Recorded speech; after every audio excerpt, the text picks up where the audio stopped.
5월은 가정의 달이지요. 가정의 달에 가정에 관한 말씀을 전해야 하겠지만은 저는 가장 복된 가정은 하나님의 은혜를 아는 데서 온다고 생각합니다. 그래서 계속해서 9월의 메시지를 전하겠습니다. 우리는 지금 갈라디아서를 통해서 하나님의 구원의 메시지를 받고 있습니다.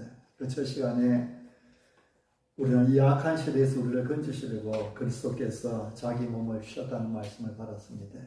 구원은 계속의 은혜이지요. 예수님께서 고난 받으시고 십자가에 못 박혀 죽으신 것은 우리를 구원하기 위해서였습니다. 예수님은 우리를 구원하시려고 자기 몸을 대속물로 주셨습니다. 죽음은 죄값으로 사람에게 왔지요. 사람이 죽는 것은 다 죄 때문입니다. 죄가 없으면 죽지 않습니다. 동산 중앙에 있는 선악을 알게 하는 나무의 열매는 먹지 말라. 그것을 먹는 날에는 내가 반드시 죽으리라는 것이 하나님의 명령이었고, 아담과 하와는 하나님의 말씀을 지키지 못해서 죽게 된 것입니다. 그리고 아담의 후손으로 태어나는 모든 사람은 태어날 때부터 아담의 죄를 이어받았습니다. 그 DNA 속에 아담의 죄의 유전자가 들어있는 것이죠. 결국 죄 때문에 다 죽게 되었습니다. 근데 예수님은 아담의 후손이 아니라 여인의 후손으로 이 땅에 왔습니다. 죄 없이 태어났고 죄 없이 사셨지요. 예수님은 죄가 없기 때문에 죽음과는 상관없는 분이셨습니다. 죄의 삭은 사망이라고 했습니다. 사람은 누구나 죄 때문에 죽어야 했습니다. 근데 예수님께서 대신 죽으신 것이죠. 죄가 없으신 예수님. 그래서 죽음과는 전혀 상관없으신 예수님께서 우리 죄를 대신 짊으시고 그 죄값을 대신 받아주신 것입니다. 이런 예수님의 십자가 위에서 놀라운 자리바꿈이 일어났습니다. 의인이셨던 예수님은 죄인이 되셨고 죄인이었던 우리는 의인이 되었습니다. 우리의 죄는 예수님의 어깨 위로 옮겨졌습니다. 대신에 예수님의 의는 이제 우리의 의가 되었습니다. 예수님과 우리가 옷을 바꿔 입은 것이지, 예수님은 의의 옷을 우리에게 벗으시고 대신에 우리가 입고 있던 죄의 옷을 입으셨습니다. 그래서 십자가 위에서 이제 우리는 의인이 되었고 예수님은 죄인이 된 것입니다. 예수님께서 우리 죄를 대신 뒤집어 쓰고 죽으심으로 우리는 의인이 되었습니다. 이 악한 세대에서 하나님의 자녀로 구원받았습니다. 우리가 우리 대신 죽으신 예수님을 믿을 때에 우리는 구원받지. 구원은 예수님께서 나 대신 죽으셨음을 믿는 사람에게 주어집니다. 구원은 예수님께서 나를 대신하여 죽으셨고 이제 예수님 때문에 나는 의롭게 되었다고 믿음으로 받아들이는 사람들에게 주어지는 하나님의 선물입니다. 그래서 우리는 누구든지 예수님을 믿으면 구원받는다고 말하는 것입니다. 이름은 오직 예수님, 오직 믿음입니다. 구원은 오직 믿음입니다. 다른 방법은 없지. 우리는 오직 믿음으로만 구원받습니다. 오직 예수님을 믿음으로만 구원받습니다. 다른 건 믿어서는 안 됩니다. 부처 믿어서도 구원받지 못하지. 천지신명 믿어서는 구원 못 받습니다. 산신령 믿어서는 구원 못 받습니다. 오직 예수님, 오직 예수님. 우리 죄를 위하여 십자가에 자기 몸을 내어주신 예수님을 믿어야 구원받습니다. 지난주에는 하나님께서 택하시고 부르심으로 우리가 구원받았다고 말씀드렸습니다. 구원은 택하심의 은혜요, 부르심의 은혜입니다. 사람은 예수님을 믿어야 구원받습니다. 예수님께서 십자가 위에서 내 죄를 대신 지시고 죽으셨다는 사실을 믿어야 합니다. 그래서 예수님의 죽으심으로 우리 죄를 다 용서받았다는 것을 믿어야 구원받습니다. 예수님만이 우리의 주님이시고 우리의 구세주라는 것을 믿어야 구원받습니다. 예수님을 믿지 않고는 아무도 구원받지 못합니다. 예수님 없이는 공자도 맹자도 구원 못 받습니다. 세종대왕도 이순신 장군도 예수님 없이는 구원 못 받습니다. 예수님 없이는 아무도 구원받지 못합니다. 천하 사람 중에 구원받을 만한 다른 이름을 주신 이제 없다고 성경은 말씀하고 있지요. 근데 우리는 이 사실을 너무나 잘 알고 있으면서도 잊어버리고 망각할 때가 많이 있습니다. 예수님 외에는 구원이 없다고 한다면 오직 예수님을 전하기에 힘써야 되는데, 그러나 예수님을 믿든 안 믿든 별 관심 없이 살아갈 때가 참 많은 것 같습니다. 예수님 외에는 천하 사람 중에 구원받을 만한 다른 이름을 주신 적이 없습니다. 그러면 한 가지 의문이 생깁니다. 과연 누가 예수님을 믿느냐는 것이죠. 어떤 사람이 예수님을 믿느냐는 것입니다. 왜 똑같이 복음을 들었는데 어떤 사람은 예수님을 믿고 어떤 사람은 예수님을 믿지 않느냐 하는 것입니다. 여러분 이상하지 않습니까? 어떤 사람들은 복음을 듣고 예수님을 믿습니다. 그런데 어떤 사람들은 믿지 않고 거절합니다. 똑같이 거지에 살고 유치원에 살아도 예수님을 믿는 사람이 있고 안 믿는 사람이 있습니다. 여러분 이상하지 않습니까? 왜 어떤 사람은 믿는데 어떤 사람은 안 믿는 것입니까? 누구든지 예수님을 믿는 자들에게는 하나님의 자녀가 되는 권세를 주신다고 말씀하셨는데 많은 사람들이 하나님의 자녀가 되는 이 복을 스스로 차버리고 예수님 믿기를 그렇게 강하게 거부합니다. 여러분 왜 그렇습니까? 예수님을 믿기만 하면 살아계신 하나님의 자녀가 되는데 온 우주를 만드신 하나님의 자녀가 될 수 있는데 하나님의 자녀로서의 그 모든 복을 누릴 수 있는데 왜 어떤 사람들은 길을 쓰고 안 믿으려고 하는 것입니까? 또 어떤 경우에는 그렇게 길을 쓰고 안 믿으려고 하던 사람들이 어느 순간에 예수님을 위하여서 자기 목숨까지도 아끼지 않는 그런 사람으로 변화되기도 합니다. 사도 바울의 경우가 그렇죠. 처음에는 교회를 뿌리채 뽑아버리려고 했던 사람입니다. 하늘 아래에 예수 믿는 사람이 살고 있다는 것을 견디지 못했던 사람이 바로 바울입니다. 근데 이런 사람이 나중에는 내가 달려갈 길과 주 예수께 받은 사명을 위해서는 나의 생명조차 조금도 귀한 것으로 여기지 아니하노라 고백하고 있습니다. 어떻게 이런 일이 일어날 수 있습니까? 제가 어느 교회 부목사로 섬길 때요, 자기 부인이 교회에 다니는 것을 극도로 싫어하는 한 사람이 있었습니다. 그래서 이 여자분이 교회는 다니지 못하고 그냥 낮에 드리는 구역 예배만 근근히 참석했습니다. 제가 인도하던 구역이 식구였는데요. 근데 하루는 6살 난 딸이 같이 왔다가 그만 이마에 끓기는 상처가 나고 말았습니다. 평소에 아이에게 예배 드리고 왔다는 것은 아빠에게 비밀로 해야 된다. 잘 교육시켜 놨었습니다. 그런데 그날따라 그만 예배 드리러 가서 이마에 상처가 다 생겼다고 아빠에게 말해버렸습니다. 그때 그 아빠는 집에 있던 엽총을 들고는 아내 머리에 겨누고 너 죽고 나 죽자고 난리를 쳤습니다. 근데 이런 사람이 나중에 예수님을 믿게 되었습니다.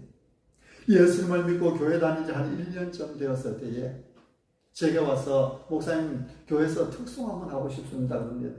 그때 저는 부목사였으니까요. 담임 목사에게 허락을 받고 제가 인도하던 주일 밤 예배 시간에 특송을 할 것을 허락했습니다. 그때 부른 찬송이 아직도 제 마음에 기억이 납니다. 그때는 찬송가가 바뀌기 전이었지요. 지금 308장인데요. 그때는 그 찬송이 찬송가 속에 들어있지 않을 때입니다. 내 평생 살아온 길 뒤를 돌아보니 걸음마다 자옥마다 모두 죄 때문입니다. 눈물 뚝뚝 흘리며 내 평생 살아온 길 돌아보니 모두가 죄뿐입니다. 고백하고 찬양을 하는데요. 그날 교회는 온통 눈물 바다가 되었습니다. 나중에 이분이 하나님께 받은 그 은혜가 너무 감사해서 평생 하나님만 섬기고 살겠다고 교회에 사찰이 되었습니다. 요즘은 사찰도 대우하고 인정해줘서 관리 집사를 하지요. 그 당시에는 교회 사찰하면은 교인들이 다 무시하던 그런 자리 아닙니까? 이분은 전기 기술을 가지고 있어서 자기 사업을 하던 사람이었습니다. 잘 나가던 사람이었습니다. 근데 그 사업을 접고 사람들에게 인정받지 못하고 이 사람 저 사람 무시당하는 그 교회에 사찰하겠다고. 내 평생 살아온 길 되돌아보니 걸음마다 자옥마다 다 죄뿐인 그곳에 오직 주 예수 그리스도의 은혜로 구원받았음을 기억하면서 나는 남은 생에 사찰로 살겠습니다. 또 한 사람은요, 버스 운전을 하던 사람인데요, 자기 부인이 교회 다니는 것을 마땅치 않았습니다. 어느 날 새벽에 새벽 기도의 시간인데요, 이 남편이 새벽 기도의 시간에 교회 뒤로 와서 뚜벅뚜벅 앞으로 걸어 나오는 거예요. 저 사람이 왜 믿은가 했습니다. 그곳에 새벽 기도의 시간 한 100명 조금 더 넘게 모여 있었는데요, 그 부인 되시는 집사님이 제일 앞자리에 앉아 있었습니다. 보통 안 믿는 사람들이 교회에 들어가면 예배 시간에 잘 들어가지 못하잖아요, 앞으로. 근데 그 뒤에서 앞자리까지 뚜벅뚜벅 와서 그 부인의 코에다가 낚시바늘로 코를 깨가지고는 그렇게 끌고 나갔습니다. 그로부터 제가 그 교회에 한 2, 3년 더 있다가 나왔는데요. 그때까지도 코에 낚시바늘 흉터가 남아있었어요. 지금도 아마 그리스도 안에 영광의 흉터로 남아있으리라 생각이 됩니다. 근데 나중에 이 사람도 예수님을 믿고 교회의 집사가 되었습니다. 여러분 놀랍지 않습니까? 어떻게 이런 일이 있을 수 있습니까? 어떻게 그렇게 반대하던 사람이 예수 믿는 사람이 되고 교회의 집사가 될 수 있습니까? 여러분 이런 영적인 세계를 이해할 수 있겠습니까? 어떻게 같은 복음을 들었는데 그 반응이 다를 수가 있습니까? 어떻게 똑같은 복음을 믿는 사람이 있고 안 믿는 사람이 있을 수 있습니까? 또 어떻게 그렇게 반대하던 사람이 그렇게 충성스러운 사람으로 변할 수 있습니까? 여러분은 이런 영적인 세계를 이해하실 수 있습니까? 이런 믿음의 세계를 이해할 수 있습니까? 그 해답이 바로 지난주에 받았던 말씀이고 오늘 우리가 읽었던 말씀입니다. 내 어머니의 태로부터 나를 택정하시고 그의 은혜로 부르신 하나님께서 택하시고 은혜로 불러주셨다는 것이지요. 여러분 누가 예수님을 믿습니까? 하나님께서 택하신 사람들입니다. 누가 예수 믿고 구원받습니까? 하나님께서 은혜로 불러주신 사람이 예수님을 믿고 구원받습니다. 예수 믿는 사람은 반드시 이 두 가지 은혜가 있습니다. 첫째는 택함 받은 은혜요. 두 번째는 부르심을 받은 은혜입니다. 사랑하는 성도 여러분, 여러분 지금 예수님을 믿고 계십니까? 하나님의 은혜인 줄 아시기 바랍니다. 하나님께서 여러분을 택하시고 불러주셨다는 증거입니다. 에베소서 1장에 보면 하나님은 창세 전에 그리스도 안에서 우리를 택하셨다고 말씀합니다. 우리가 예수님을 믿고 하나님의 자녀가 되도록 창세 전에 이미 우리를 택하셨다는 말씀입니다. 사랑하는 성도 여러분, 창세 전부터 이미 우리는 하나님의 계획 안에 있었습니다. 저 앞산이 노자산이시요. 노자산이 생기기도 전에, 저 뒤에 있는 선자산이나 계룡산이 생기기도 전에 우리는 하나님의 계획 안에 있었습니다. 여러분이 지금 이 땅에 살고 있는 것이 우연이라고 생각하지 마십시오. 하나님은 저 태평양에 있기도 전에 이미 우리 인생을 계획해 놓으셨습니다. 저 태양이 만들어지기도 전에, 저 별들이 생기기도 전에 이미 우리 인생을 계획해 놓으셨습니다. 우리를 하나님의 자녀가 되도록 계획해 놓으시고 기뻐하셨습니다. 하나님께서 창세전에 이미 하나님의 아들들이 되도록 우리를 택하시고 예정하신 것입니다. 여러분 누가 예수님을 믿습니까? 하나님께서 택하신 사람들이 예수님을 믿습니다. 하나님께서 택하신 사람은 아무리 악랄한 사람이라도 언젠가는 예수님을 믿게 되어 있습니다. 교회의 원수였던 사울 같은 사람도 결국에는 예수님을 믿고 사도 바울로 변하게 되어 있지요. 부인의 교회 나간다고 엽총 들고 설치던 사람도, 그 부인의 코를 낚시바늘로 깨어 끌고 가던 사람도 충성스러운 집사로 변하게 되어 있습니다. 하나님께서 택하신 사람은 언젠가는 예수님을 믿고 구원받게 되어 있습니다. 그렇다면 여러분, 그 언젠가가 언제입니까? 그 언젠가가 언제입니까? 바로 하나님께서 은혜로 불러주실 때이지요. 그래서 오늘은 구원, 부르시는 은혜라는 제목으로 말씀을 드립니다. 창세 전에 이미 우리를 구원받고 하나님의 자녀가 되도록 택하시고 계획하신 하나님께서 이제 우리를 부르셔서 예수님을 믿게 하시는 것입니다. 오늘 본문을 다시 한번 보십시오. 오늘 본문을 다시 한번 같이 읽어보시겠습니다. 같이 시작. 그러나 내 어머니의 태로부터 나를 택정하시고 그의 은혜로 나를 부르시니가. 성령의 감동으로 이 갈라디아서를 기록한 사도 바울의 고백입니다. 바울은 하나님께서 나를 택정해 주시다고 고백합니다. 그리고 또 하나님께서 나를 불러주셨다고, 은혜로 불러주셨다고 고백합니다. 앞에 있는 13절, 14절은 하나님의 부르심을 받기 전에 바울의 모습입니다. 내가 이전에 유대교회에 있을 때에 행한 일을 너희가 들었거니와 하나님의 교회를 심히 박해하여 멸하고. 예수님을 믿기 전에 바울은 유대교를 믿었었지요.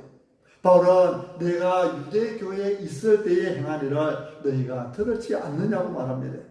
내가 유대교회에 있을 때에 얼마나 하나님의 교회를 박해하고 교회를 멸하려고 열심히 뛰어다녔는지 너희가 듣지 않았느냐고 말합니다.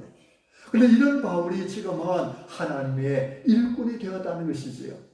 전에는 예수님을 믿는 믿음을 멸시했습니다. 그 믿음을 멸하려고 했습니다. 없애려고 했습니다. 그런데 지금은 오히려 그 믿음을 전하려고 열심히 뛰어다닌다는 것이죠. 이런 바울이 어떻게 이렇게 변할 수 있었습니까? 어떻게 하나님의 교회를 겉으로 박해하던 바울이 이제는 교회를 위해 열심 내는 바울로 바뀔 수 있었습니까? 하나님께서 불러주셨다는 것이지요. 은혜로 불러주셨다는 것입니다. 바울은 창세 전에 이미 하나님의 아들로 택함을 받았습니다. 바울이 교회를 심히 박해할 그때도 하나님의 계획 속에는 바울이 하나님의 아들로 존재했습니다. 바울이 교회를 멸하려고 열심히 뛰어다닐 그때에도 바울은 여전히 택함받은 하나님의 아들이었습니다. 그러나 그때는 아직 하나님의 부르심을 받지는 못했습니다. 하나님의 부르심을 받지 못했기 때문에 하나님의 뜻을 거스르고 그렇게 교회를 박해했던 것입니다.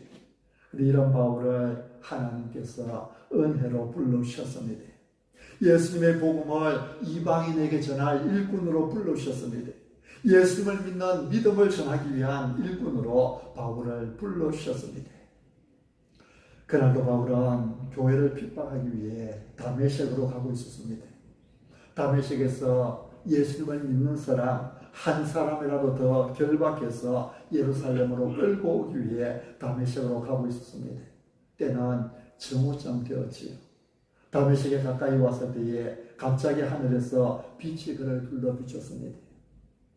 햇빛이 가장 빛날 때가 정오 아닙니까? 그때에 빛이 둘러 비쳤다는 것은 그 햇빛보다 더 밝은 빛이 사울을 둘러 비쳤다는 것이지요. 근데 그것보다 더 놀라운 것은 하늘에서 소리가 들려옵니다. 사울아 사울아 네가 어찌하여 나를 박해하느냐. 주여 누구이십니까? 나는 네가 박해하는 예수라. 이렇게 바울은 하나님의 부르심을 받았습니다. 아나니아의 안수를 통해서 성령 충만을 받은 바울은 일어나서 세례를 받고 적시로 각 회당으로 나가서 예수님은 하나님의 아들이시다 전파하기 시작했습니다. 하나님의 부르심을 받은 바울은 더 이상 교회의 박해자가 아니었습니다. 교회의 회방꾼이 아니었습니다. 이제 그는 예수님의 이름을 전하는 교회의 일꾼이 되었습니다. 이렇게 하나님의 부르심을 경험한 바울은 갈라디아서에서 그의 은혜로 나를 부르신 하나님 그렇게 고백하고 있는 것입니다. 하나님은 택하신 자를 불러서 예수님을 믿게 해주십니다. 어떤 사람은 하나님의 택하심을 받았는데도 아직 예수님을 믿지 않고 전혀 믿지 않을 사람처럼 행동할 수도 있습니다. 아직 때가 되지 않았기 때문입니다. 하나님의 때가 되면 하나님은 반드시 택하신 사람들을 불러서 예수님을 믿고 구원받게 하십니다. 여러분 우리는 모릅니다. 누가 택함을 받았고 누가 택함을 받지 못했는지 우리는 모릅니다. 그래서 우리가 할 일은 믿지 않는 영혼들을 위해서 계속해서 기도하고 전도하는 일입니다. 구원받지 못한 사람들을 위해서 계속해서 기도하고 전도하는 일입니다. 하나님께서 창세전에 구원 주시기로 택해 놓은 사람들은 반드시 예수님을 믿고 구원받게 되어 있습니다. 근데 하나님께서 그를 부르시는 도구로 전도하는 미련한 방법을 사용하시라고 성경은 말씀하시지요. 그래서 우리는 기도하고 전도해야 됩니다. 우리가 믿지 않는 사람들이 영혼에 관심을 가지고 그들이 예수님을 믿고 구원받도록 계속해서 기도하고 전도하다 보면 그들이 택함받은 사람이라면 언젠가는 하나님께서 불러주실 것입니다. 하나님의 때가 되면 불러주신다는 것입니다. 우리가 한 영혼을 위하여서 붙들고 기도한다면 여러분 낙심하지 말고 계속해서 기도하십시오. 내가 살아있을 때 그 영혼을 불러주실 수도 있습니다. 때로는 내가 이 세상을 떠나 하나님의 품에 안긴 후에 하나님께서 우리의 기도에 응답해 주실 수도 있습니다. 하나님의 때는 모르지만 하나님은 택하신 사람은 반드시 불러주십니다. 그러면 우리는 믿지 않는 자들, 복음을 거부하는 자들, 그들을 포기하지 말고 그들을 위해서 끊임없이 기도해야 되는 것이지요. 우리는 누가 택함 받았는지, 누가 택함 받지 못했는지도 모르지만, 그러나 우리에게 한 가지 확실한 약속은 있습니다. 주 예수를 믿어라. 그리하면 너와 네 집이 구원을 받으리라. 주 예수를 믿어라. 그리하면 너와 네 집이 구원을 받으리라. 우리가 예수님을 믿을 때에 하나님 우리를 구원해 주시겠다고 약속하십니다. 누구든지 예수님을 믿는 자는 구원하시겠다고 말씀하십니다. 또 우리가 예수님을 믿을 때에 하나님은 우리 집을 구원해 주시겠다고 약속하셨습니다. 우리는 누가 택함 받았는지 모르지만 그러나 주 예수를 믿어라. 그리하면 너를 구원해, 네가 구원을 받을 것이고 네 집이 구원을 받으라고 하신 하나님이 약속의 말씀을 붙들고 하나님 앞에 나아가는 것입니다. 우리 자녀들을 불러서 구원해 주실 하나님을 이 약속의 말씀 안에서 신뢰할 수 있지. 우리 형제 자매를 불러서 구원하실 하나님을 우리는 이 약속의 말씀을 붙들고 신뢰할 수가 있습니다. 하나님은 택하신 사람들을 은혜로 불러주시는 분이십니다. 하나님의 부르심이 있는 그날까지 낙심하지 말고 여러분 자녀를 위해서 기도하시기 바랍니다. 믿지 않는 형제 자매들을 위해서 기도하시기 바랍니다. 믿지 않는 이웃을 위해서 기도하는 여러분이 되시기를 바랍니다. 아멘. 하나님의 부르심에는 아무도 거부할 수 없는 힘이 있습니다. 하나님께서 부르실 때는 아무도 거부할 수 없습니다. 우리가 가서 전도하고 우리가 가서 초청할 때는 사람들이 거부할 수 있습니다. 하나님께서 부르실 때는 거부할 수 없습니다. 누구든지 부르심에 순종할 수밖에 없습니다. 그래서 하나님의 부르심을 신학적으로 효력 있는 부르심이라 그렇게 표현합니다. 효력 있는 부르심. 하나님께서 그 속에 임재하셔서 내적으로 찾아오셔서 부르신다면 아무도 거절할 수 없다는 것이죠. 낚시 바늘로 아내를 위협하고 엽총으로 아내를 위협하는 사람조차도 하나님께서 그 마음에 찾아오셔서 부르시니까 거부할 수 없다는 것입니다. 하나님의 부르심은 확실합니다. 하나님께서 부르시는 사람은 하나님을 따를 수밖에 없습니다. 아무리 고집이셔도 하나님의 부르심 앞에는 순종할 수밖에 없습니다. 사도 바울도 하나님의 부르심 앞에 순종했습니다. 그렇게 완악하게 교회를 박해하던 것이었지만 하나님께서 그를 부르시니 그 앞에 엎드릴 수밖에 없었습니다. 갈라디아서 1장 23절 24절에 보면요. 다만 우리를 박해하던 자가 전에 멸하려던 그 믿음을 지금 전한다음을 듣고 나로 말미암아 하나님께 영광을 돌립니다. 전에는 박해하던 그 바울이 지금은 복음을 전하는 자가 되었다는 것이지. 하나님께서 그를 부르시니 꼼짝 못하고 하나님의 사람이 되는 것입니다. 사랑하는 성도 여러분, 여러분을 불러 예수님을 믿게 하신 분은 하나님이신 줄 믿습니다.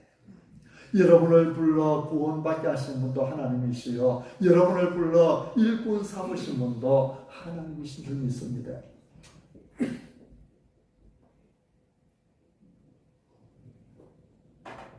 지난주에 말씀드린 것처럼 저는 고등학교 1학년 때 처음 교회를 나갔는데요. 처음 예수님을 믿었는데요. 저는 제가 교회에 나가주었고 제가 예수님을 믿기로 작정하였고 제가 믿어주었고 그래서 내가 하나님 앞에 선심 쓰듯이 믿어주었다고 생각을 했습니다. 이런 말씀들을 접하다 보니까 그것이 내가 얼마나 크게 착각한 것인가. 아무의 전도도 받지 않고 내 스스로 나갔지만 내가 나간 것이 아니라 하나님께서 내 속에 찾아오셔서 나를 불러주셨구나. 창세 전부터 나를 하나님의 아들이 되도록 선택해 놓으신 하나님께서 때가 되면 내 속에 오셔서 나를 미션스쿨로 고등학교로 보내주시고 그곳에서 예배의 자리에 참석할 수 있도록 내 마음을 감동시켜 주셨구나 알게 되는 것입니다. 하나님은 은혜로 우리를 불러주시는 분이십니다. 성경에는 하나님께서 우리를 부르셔서 구원하신다는 가르침이 너무나 많이 있습니다. 오늘 우리가 읽은 본문에 그의 은혜로 나를 부르심이라 했지요. 하나님께서 은혜로 바울을 불러주셨습니다. 앞에 보면 6절에는 그리스도의 은혜로 너희를 부르시라고 했습니다. 하나님께서 은혜로 갈라디아 교회 성도를 불러주셨고 은혜로 우리를 불러주신 것이죠. 로마서 8장 28절 예수님을 믿는 사람들이 가장 좋아하는 구절 중에 하나지요. 우리가 알거니와 하나님을 사랑하는 자, 곧 그 뜻대로 부르심을 받은 자들에게는 모든 것이 합력하여 선을 이루느니라. 우리 하나님은 모든 것이 합력해서 선이 되게 하시는 하나님이십니다. 여러분이 지금 긴 어둠의 터널, 고통의 터널을 통과하고 있다고 해서 두려워하거나 좌절하지 마십시오. 우리 하나님은 그 모든 것이 합력해서 결국에는 선이 되게 하시는 분이십니다. 그런데 누구에게 그렇게 하십니까? 모든 사람에게가 아닙니다. 누구나 다 지금의 상황이 선을 이루는 재료가 되는 것은 아닙니다. 그러면 누구에게 모든 것이 합력하여 선이 되게 해주십니까? 하나님을 사랑한 자에게. 하나님을 사랑한 자가 누굽니까? 하나님을 사랑하는 자, 곧 그의 뜻대로 부르심을 입은 자들에게나. 하나님을 사랑하는 사람은 하나님의 뜻대로 부르심을 받은 사람들입니다. 하나님께서 불러주신 사람들에게는 모든 것이 합력하여 선이 된다는 것이지요. 이어서 로마서 8장 30절에서 말씀합니다. 또 미리 정하신 그들을 또한 부르시고 부르신 그들을 또한 의롭다 하시고 의롭다 하신 그들을 또한 영화롭게 하시느니라. 하나님께서 창세 전에 택하신 사람들을 부르신다는 것이죠. 부르신 사람들은 의롭다 하시고 마침내 영화롭게 하셔서 천국으로 인도해 가시는 것입니다. 구원받은 사람들은 부르심을 받은 사람들입니다.